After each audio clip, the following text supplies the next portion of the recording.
Hi everyone, ఈరోజు ఈ వీడియోలో మీకు ఎప్పుడైనా సరే మీరు పేమెంట్ చేస్తుంటారు కదా, యూపీఐ పేమెంట్, గూగుల్ పే కానీ, ఫోన్పే కానీ, పేటిఎం పే కానీ, ఏదో రకంగా సరే మీరు ఆన్లైన్లో ఫోన్పే చేయదని ఏదైనా ట్రాన్సాక్షన్ చేసినప్పుడు మీరు ఆ అమౌంట్ ఎప్పుడైనా తప్పుగా వేరే వాళ్ళకి ట్రాన్స్ఫర్ చేసినట్లయితే, ఏదైనా రాంగ్ అకౌంట్కి మీరు మనీని ట్రాన్స్ఫర్ చేసినట్లయితే దానికి ఏం చేయాలి, అలా మనీ రాంగ్ ట్రాన్సాక్షన్ అయినప్పుడు మీరు ఏం చేయాలి, దానికి తీసుకోవాల్సిన స్టెప్స్ ఏంటి, ఆ మనీని మీరు ఎలా తిరిగి తెప్పించుకోవాలి, దాని గురించి మీరు వరి అవ్వకుండా ఎలా చూసుకోవాలి అనే దాని గురించి ఈ వీడియోలో మీకు క్లియర్గా ఎక్స్ప్లెయిన్ చేస్తాను.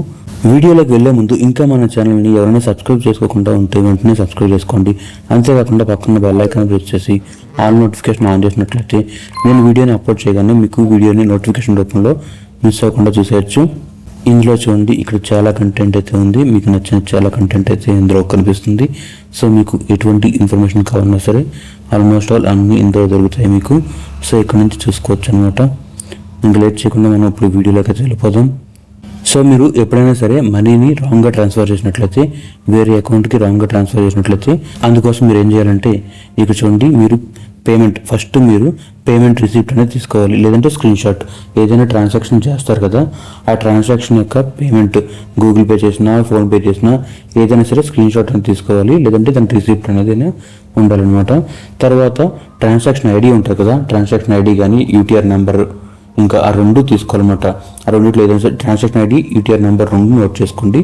అది డేటు, అమౌంట్, ఏ రోజు జరిగింది, ఏ టైంలో జరిగింది, ఇంకా అమౌంట్ ఎంత ట్రాన్స్ఫర్ చేశారు అనేదాన్ని ప్రూఫ్స్ కింద తీసుకోవాలి.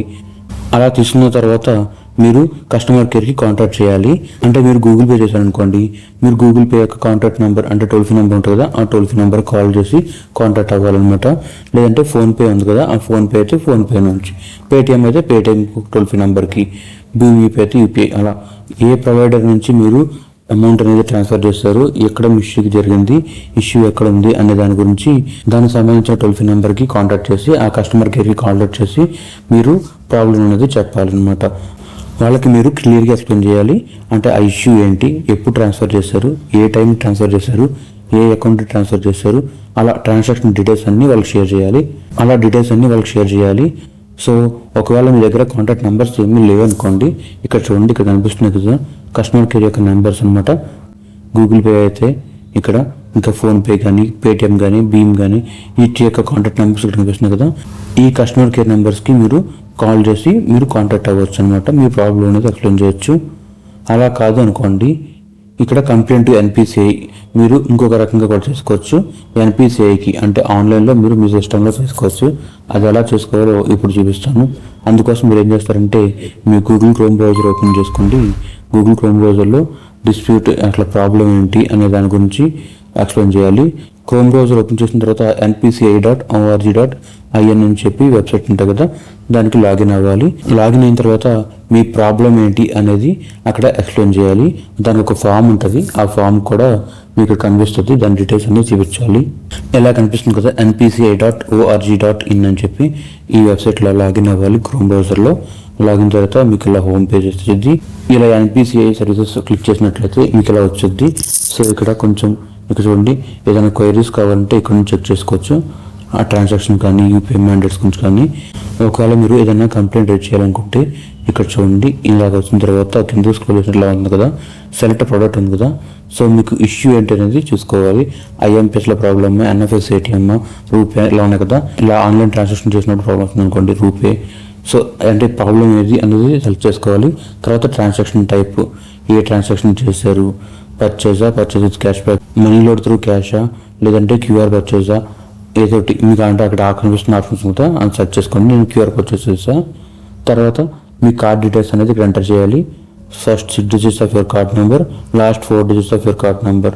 అయితే ఇక్కడ ఫస్ట్ 6 digits నెంబర్ ఎంటర్ చేయాలి, ఇక్కడ last 4 digits card number enter చేయాలి. తర్వాత ట్రాన్సాక్షన్ రిలేటెడ్ డీటెయిల్స్ ఉంది కదా, ఇక్కడ డేట్ ఆఫ్ ట్రాన్సాక్షన్, ఏ రోజున మీరు ట్రాన్సాక్షన్ చేస్తారు అనేది ఇక్కడ ఎంటర్ చేయాలి. తర్వాత ట్రాన్సాక్షన్ ఐడి కానీ, ఆర్ఆర్ కానీ, యూటీఆర్ నెంబర్ ఉంటుంది కదా ట్రాన్సాక్షన్ ఐడి అని చెప్పి, ఆ ఐడిని ఇక్కడ ఎంటర్ చేయాలి. ఆ తర్వాత ట్రాన్సాక్షన్ అమౌంట్, అంటే మీరు ట్రాన్సాక్షన్ చేస్తారు కదా అమౌంట్, ఆ అమౌంట్ ఎంతైతే ఉందో ఆ అమౌంట్ని ఇక్కడ ఎంటర్ చేయాలని వచ్చింది.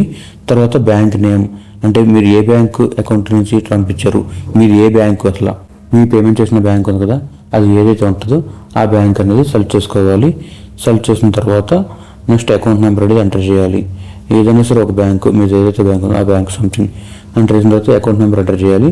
అకౌంట్ నెంబర్ ఎంటర్ చేసిన తర్వాత ఇక్కడ క్యాప్చా కనిపిస్తుంది కదా, ఈ క్యాప్చా ఇక్కడ ఏదైతే కనిపిస్తుందో క్యాప్చాని ఎంటర్ చేసి సేవ్ అండ్ ప్రొసీడ్ ప్రెస్ చేయాలి. అలా మీరు ఫామ్ అంతా ఫిల్ చేసిన తర్వాత ఎన్పిసి ఏం చేస్తుందంటే మీ బ్యాంక్ని కాంటాక్ట్ చేస్తుంది.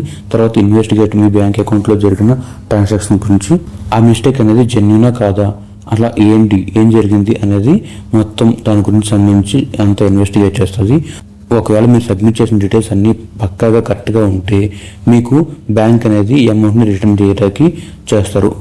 మొత్తం వెరిఫికేషన్ అంతా అయిపోయిన తర్వాత దానికి సంబంధించిన టీం ఉంటుంది కదా, దానికి వాళ్ళు ఏం చేస్తారంటే టికెట్ అంతా మొత్తం మీ కేసు గురించి ఇన్వెస్టిగేట్ చేసి అంతా పక్కాగా ఉంటే మీకు మనీ అనేది రివర్సల్ రిక్వెస్ట్కి ఎన్పిసిఐని పెడతారు.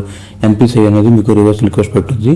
అప్పుడు మీ ప్రూఫ్ అన్నీ క్లియర్గా ఉన్నాయి కాబట్టి మీ అమౌంట్ అనేది మీకు క్రెడిట్ అయిపోద్ది. సో ఈ రకంగా మీరు మీ అమౌంట్ని రాంగ్గా ట్రాన్సాక్షన్ చేసినా సరే మీ అమౌంట్ని రీఫండ్ తెప్పించుకోవచ్చు. సో ఇది ఫ్రెండ్స్ ఫైనల్గా మన వీడియో. ఈ వీడియోలో మీకు మీ అమౌంట్ని ఒకవేళ మీరు రాంగ్గా ట్రాన్స్ఫర్ చేసినట్లయితే ఆ అమౌంట్ని మీ ప్రూఫ్స్ అని సబ్మిట్ చేసి ఆఫ్లైన్లో ఎలా చేయాలి, ఆన్లైన్లో ఎలా చేయాలి అంటే టోల్ ఫ్రీ నెంబర్కి కస్టమర్ కేర్ కాంటాక్ట్ చేసి ఎలా ఎక్స్ప్లెయిన్ చేసుకోవాలి, ఇంకా ఆన్లైన్లో ఎలా సబ్మిట్ చేసుకోవాలి అనే దాని గురించి మీకు క్లియర్గా ఎక్స్ప్లెయిన్ చేస్తాను అనుకుంటున్నాను. ఈ వీడియో కనుక నచ్చినట్లయితే లైక్ చేయండి. ఈ వీడియో ఎలా అనిపించింది అనేది కింద కామెంట్ సెక్షన్లో కామెంట్ చేయండి. ఇంకా ఈ వీడియో కనుక హెల్ప్ అవుతుంది అనుకుంటే మీ ఫ్రెండ్స్ అండ్ ఫ్యామిలీ మెంబర్స్కి షేర్ చేయండి. Thanks for watching. I will come with another video.